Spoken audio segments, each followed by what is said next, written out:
again. This is Carol, and today I wanted to talk to you about pressing. If you do a lot of sewing, and I do, I love to sew.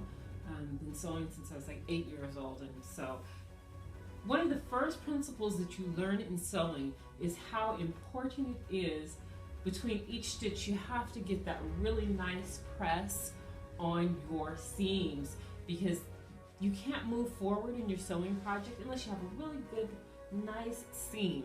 And it makes all the difference in the world when you are sewing. If you try projects where you fail to use that step of sewing, of pressing your seams down, you know that it affects what you do later on in the project. So I have just a couple of pieces of fabric that I put together here. Nothing fancy. This is just for the tutorial. And as you can see, this is my seam. And so what I do is I open it up, give it a little finger press. I like to put a little starch in when I'm sewing my sewing projects. You don't have to, and depending on what type of fabric you have. Now this is just some cotton, such as you would use for quilting.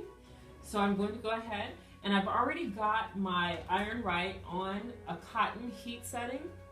I know in another one of my videos I said that I don't usually use the cotton setting, and that's primarily just for dress shirts because it tends to get a little too hot for my liking.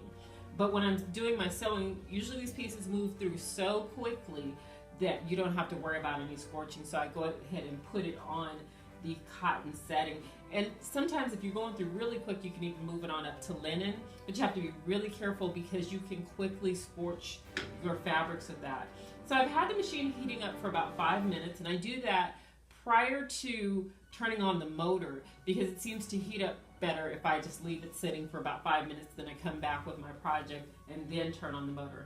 So we'll set it up here, and I'll go ahead and feed just that corner in and turn on my motor, and I will go ahead and let the pressing roller down.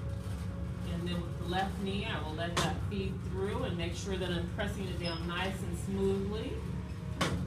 And stop a little bit, make sure it's smooth. I can let it out there. And I'm going to go over it one more time on this side, just to make sure that I have a good solid press there. I'm going to give it another slight spritz. So I want a good smooth finish to that. And as you can see with the Ironrite, both ends of the machine are open, which makes it nice because I can feed it all the way through. And you can get fairly wide pieces of fabric here as well.